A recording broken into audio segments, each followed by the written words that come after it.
Greetings and salutations. So good to see you all again. I am Jay Gideon Winfrey, the host for season 5 of Sound Mind. Thank you so much for joining us today, and thank you so much for the support. And we just thank God for an opportunity to gather with you once again today. Today, we have a great subject matter that we're going to talk about today. Today, we're going to talk about rationalizing our irrationalities, how to move past irrational thoughts and behaviors, okay? But before we do that, because I want to make sure that what we do is progressive in nature, I want to make sure that you got your homework from the last episode. It's very important that everything we do here, remember, it's not about just conversation, it's about conversion. It's not about just conversation, it's about conversion, okay? So we want to make sure that we did our homework from the last episode when we talked about the 5 pillars of communication. Remember, the first one was listening. The second pillar was tone. The third was diction.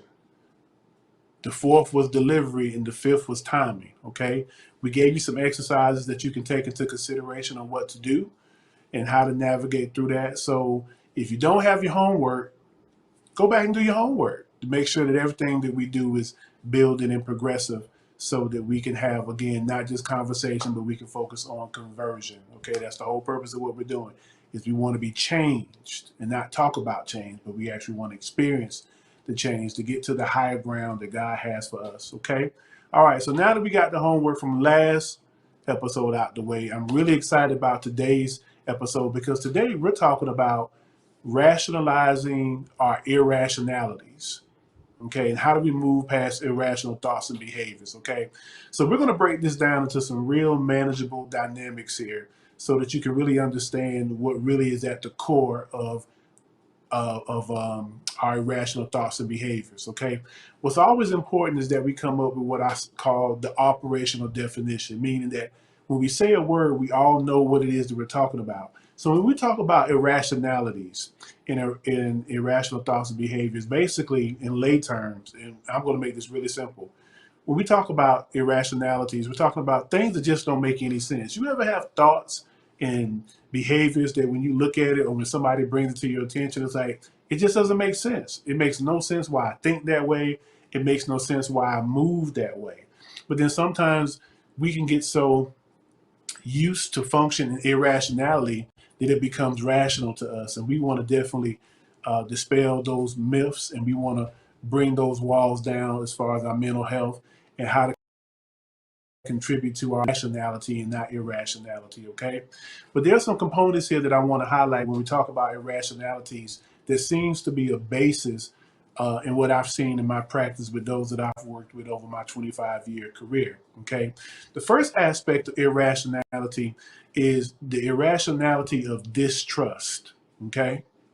And when we talk about distrust, here's how we define distrust, okay? And I want you to write this down because, again, it's not just about conversation, it's about conversion. And you only will get out of it what you put into it. Or as I like to tell my population that I work with, your treatment is only as impactful as your truth, okay? Your treatment is only as impactful as your truth, okay?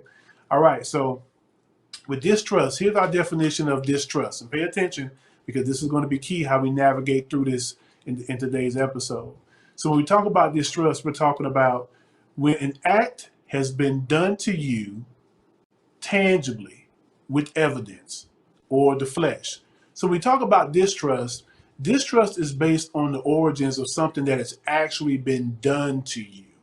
Okay?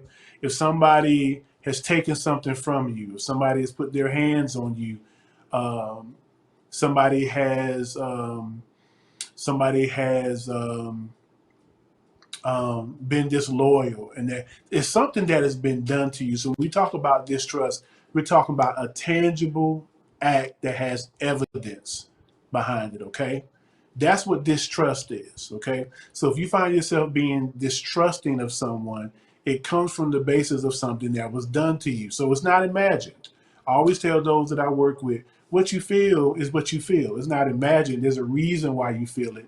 We just have to get to the basis of, is it rational or irrational? Okay. And the basis of that is it based on the occurrence of distrust? Okay. So when we think of distrust, we think about something tangibly that has happened to us or as I like to say, it's the flesh component.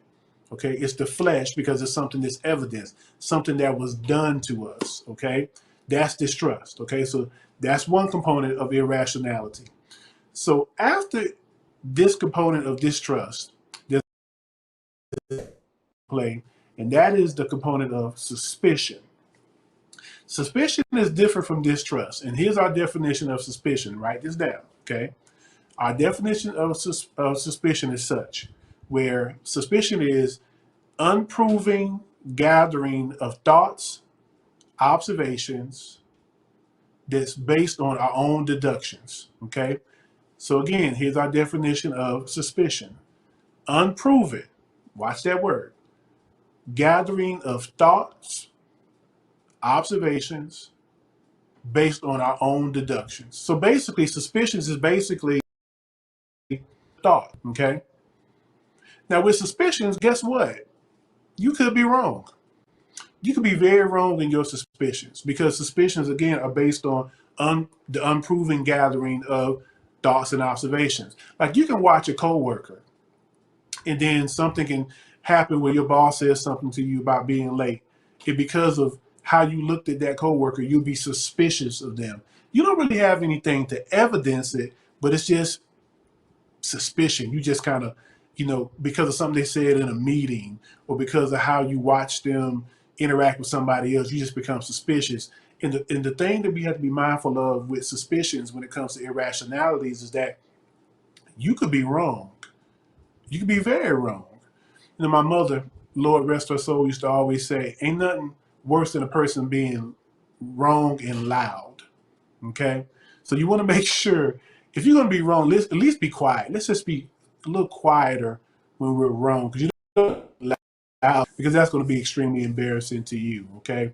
So that's when we talk about our suspicions. Remember, suspicions are it's unproven gathering of our thoughts, observations, and it's based on our deductions. Okay, so that's what makes suspicions different from distrust, because distrust is something that's proven. Okay, something that actually happened to you. You get pulled over by the police, and you get pulled out of your vehicle, and something unfortunately happens. You're not imagining that actually happened, so you may have a distrust uh, of law enforcement because of what happened to you. Suspicion is just your thoughts, it's your deductions. Sometimes we have suspicions in so many different ways. We can hear somebody else's experiences and we become suspicious of our own dynamics because of what somebody else may have said. And we see that a lot with social media. We see that a lot in the news culture that we're in, where somebody can share information and then we go home and then we take that conversation and we want to have that conversation with our spouse, our loved ones, about something that somebody else told us, because now we're operating in the irrationality of suspicion. Okay?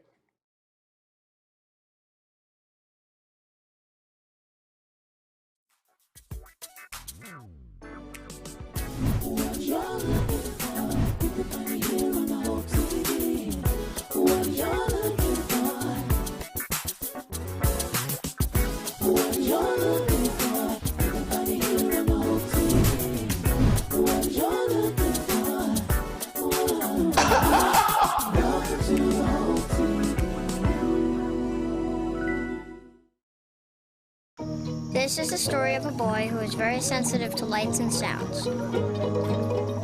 So he built secret hiding places where nothing could get in. The boy didn't like looking people in the eye. It made him feel uncomfortable. One day, he found out he had something called autism. His family got him help, and slowly, he learned how to live with it better. Early intervention can make a lifetime of difference. Learn the signs at autismspeaks.org.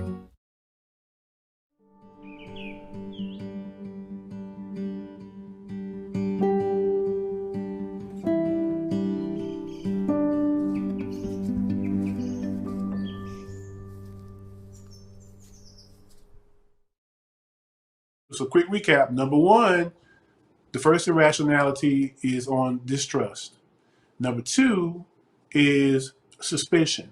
And we've gotten definitions for that. Those you've been given those definitions of that. But number three is paranoia. Okay? Paranoia hits on a whole different level. Okay, paranoia is defined as what I like to call it's the panicking of our flesh. Okay, paranoia is basically the panicking of our flesh. Okay, what does that look like? Here's what the panicking of our flesh looks like. If you look at suspicion is based more so on our thoughts. Okay, actions, that's suspicion. Paranoia is basically suspicions that are now manifested through our actions. Okay, suspicions can lead to paranoia, and you'll know it because now the paranoia has now come across as anxiety. Okay, and we're going to touch on anxiety in a couple of later episodes because I really want to debunk the myth of anxiety and what the difference between being anxious versus having anxiety, because there's a difference. But we're not going to touch on that today because we want to make sure that we feed you in dosages that you can absorb, but just to kind of plant that seed.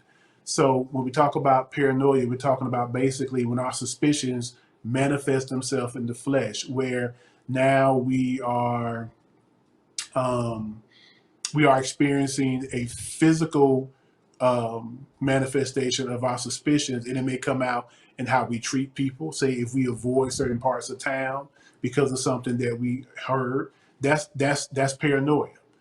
Um, and paranoia can lead to some other mental health dynamics such as, obsessive compulsive disorders, generalized anxieties. Paranoias can really take on a whole different life of their own, which is why it's important to be able to recognize the irrationality of them. So that's why it's important for us to really be able to in put it all in perspective. So we got three dynamics regarding irrationality that we touched on. Remember, number one is distrust. Distrust is when an act has actually been done to you, that's tangible, it's evidenced, or what I call the flesh. Okay, I call it fleshly because you can put your hands when something has happened to cause you to be distrustful of someone. Okay, then we got suspicion. Suspicion is just the thoughts. You don't really have anything to substantiate. It's just your thinking. And a lot of times we can be wrong in our suspicions. But then that last one is paranoia. Paranoia is when our suspicions get the better of us and it causes us to function in a place of paranoia, meaning that we're acting on the behalf of our suspicions. Okay. So this will be a good time for you to think about, when I feel like I'm doing too much or I'm responding in a way that just doesn't seem to meet what's going on, which one of these am I operating in when it comes to my irrationalities? And remember, irrationalities is just a fancy word for saying us doing things that completely just make no sense to us whatsoever. Okay. So which one of these do we operate in? But here's the thing. You can operate in one capacity of irrationality for one dynamic and then operate in another one. Okay. You could be operating in the spirit of distrust because you may have experienced a sickness at the result of eating a certain food at a certain establishment. So you have a distrust of that establishment.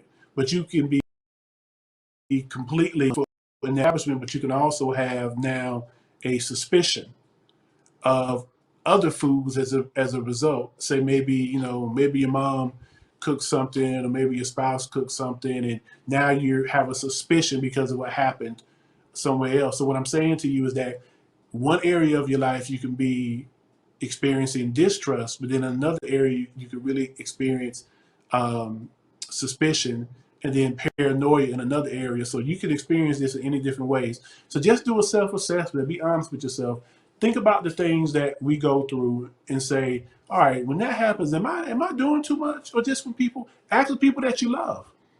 Ask the people that you love. They'll be honest with you. Ask them, are you over the top? Are you doing the most when people come over? I don't want them to use my bathroom because I'm suspicious that they might, have something or whatever. So just really assess that, because irrationality knocks on the door of anxiety and anxiousness. It really does. So if we can deal with these and identify these on the front end, it can really stop us from experiencing anxiousness, but then also ultimately anxiety. And again, just planting the seed for future episodes. Anxiousness and anxiety are not the same thing. But again, we're going to touch on that in later episodes just to plant that seed. So In our irrationalities, we touched on these three areas. So I don't ever want to just bring up something to you and just give you the information without giving you a solution. Because again, we're not here for conversation only. We're here for conversion. So we're going to apply some tools that's going to lead to conversion. So you ask, okay, so how do I, now that I'm aware that I'm dealing with my own irrationalities, how do I fix it? Okay, how do we solve it? I'm glad you asked that question. And because I love you, I'm going to give you the answer. The answer to dealing with our irrationalities is discernment. Ah, that discernment word. We hear that a lot in church, but I don't think that we really understand the application of discernment and what that really looks like. And that's what we're going to talk about for this part of the episode is discernment. Now, again, in my practice, I do what's called psycho spiritual integration, blending the sacred with the secular, using theology to influence psychology. That's just my platform that I stand on because I believe that all of God's answers for us in our mental health are in His Word. And we just utilize clinical modalities and interventions to be able to bring it out on this side as far as on the earthly realm. But I do truly believe it's in the spiritual realm that our healing takes place. We just have to pull it down.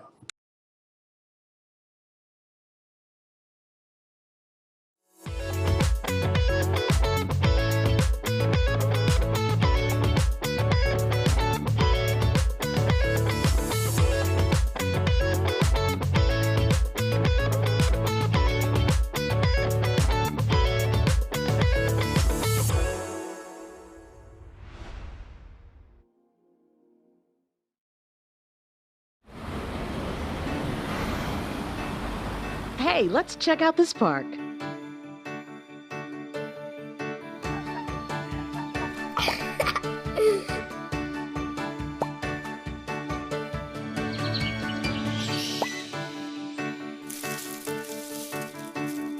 Oh, wow, that's really cool. To find a great local park or forest near you, go to discovertheforest.org. R. Kelly, is he muted or canceled for you? I'm not canceling TP2.com because that's my joint. I'm not going to be able to do it.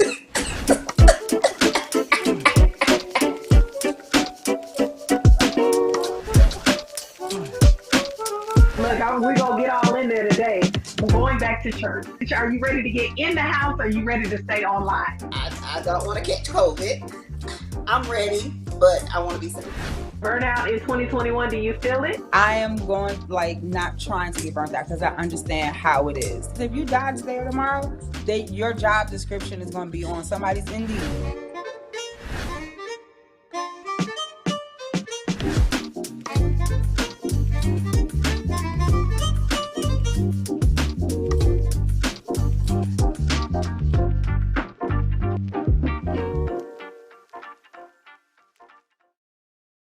So when we talk about discernment, here's what discernment is per the definition that I like to give to my patients in my practice, okay?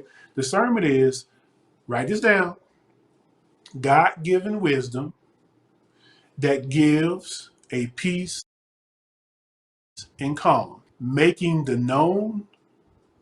unknown known, peacefully and wisely bringing our thoughts in order. It's also a God-infused awareness that brings peace and revelation in preparation, okay? Now I'm going to run it back so you can hear it again, because again, we hear that word discernment a lot of times in sermons and good word and good preaching, but we don't know how to apply it because we really don't know the definition, okay? So again, here's the definition of discernment, which is the key to moving past our irrationalities. Discernment is God-given, that's key, God-given wisdom that gives a peace and calm, making the unknown known, peacefully and wisely bringing our thoughts in order,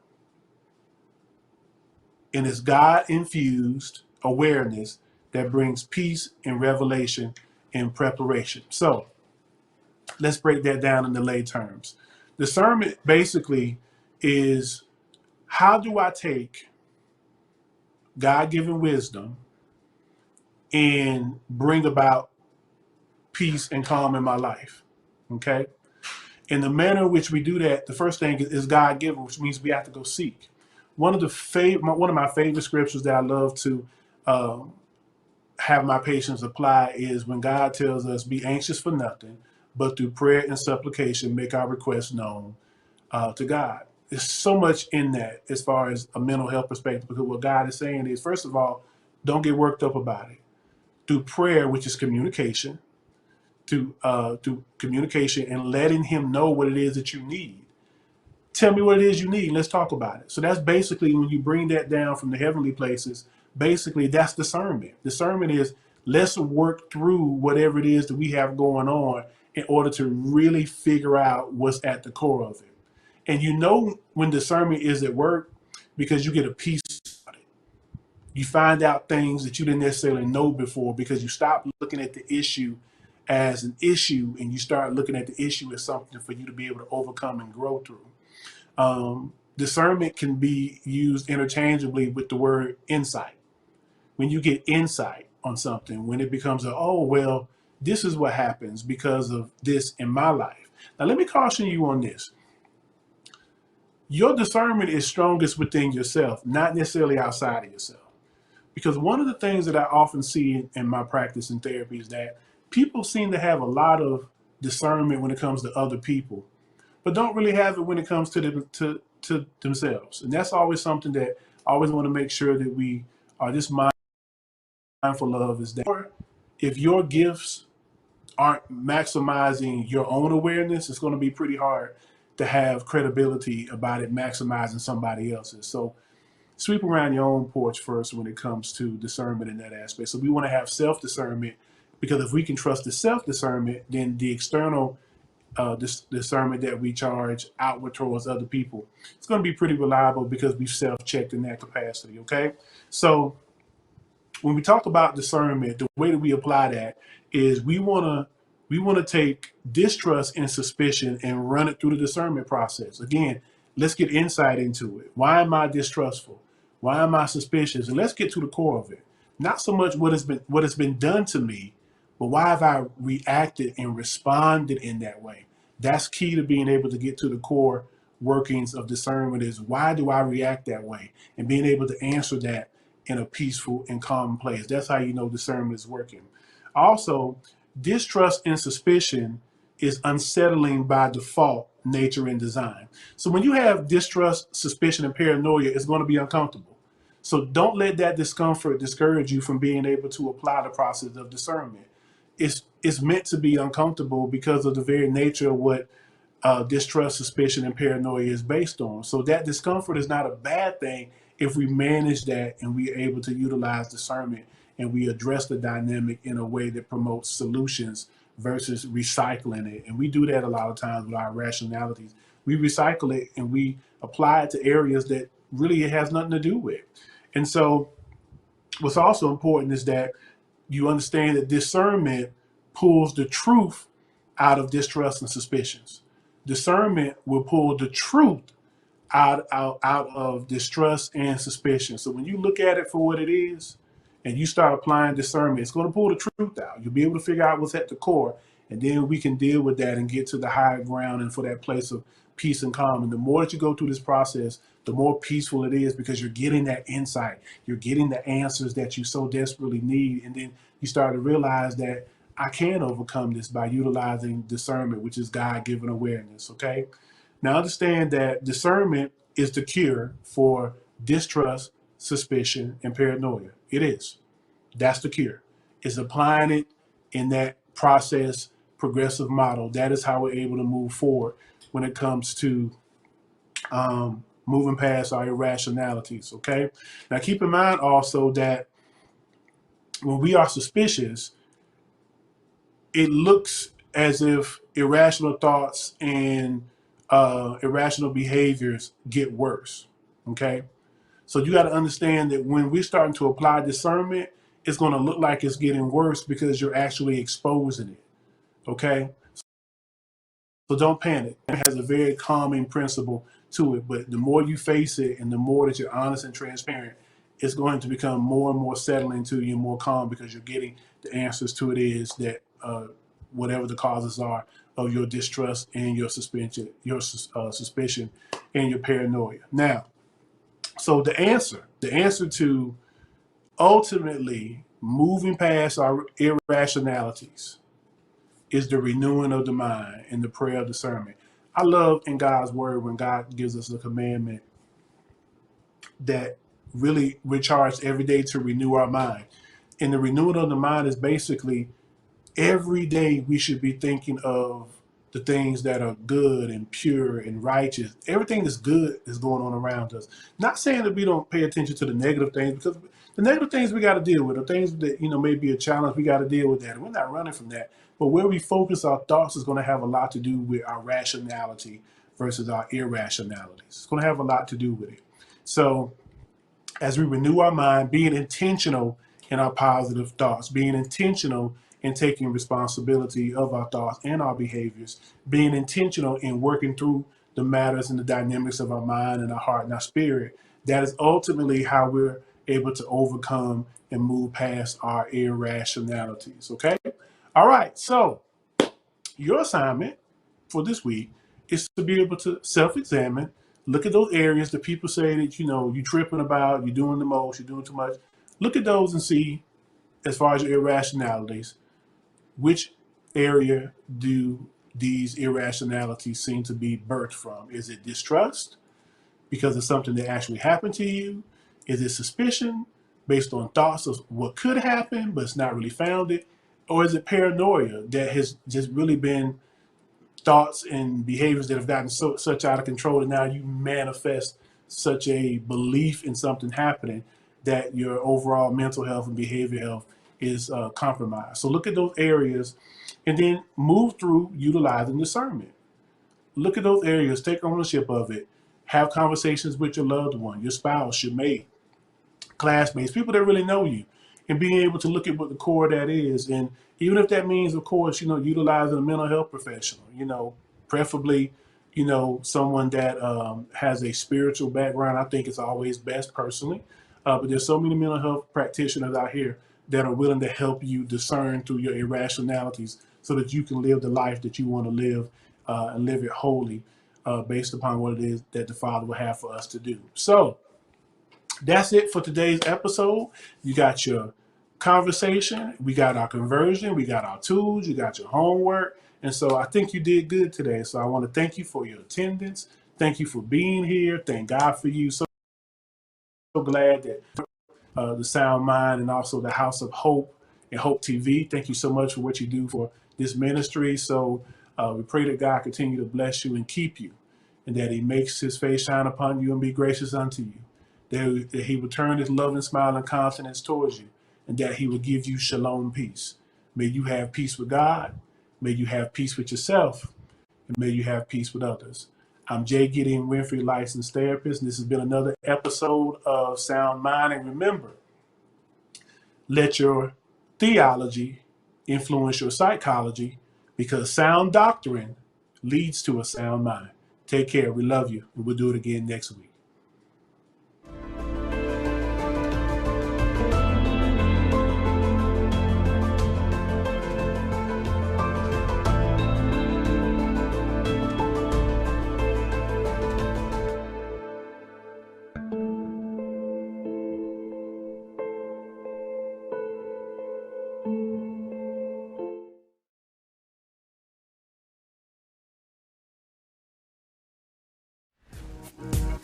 You had this epiphany based on what your grandmother had done. Saved money for 6 months, paid off debt, slept on the floor.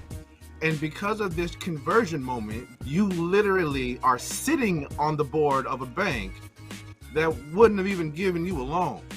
I was a pastor of a church. I was spending so much money dressing like a preacher, driving preacher cars. If I'm spirit-filled, the same Holy Ghost that makes me shout can make me wait until I can afford a BMW, and stop giving money, donating money to big banks, paying them 18% interest for the right to use their credit card to buy something I can't afford. It's a mentality.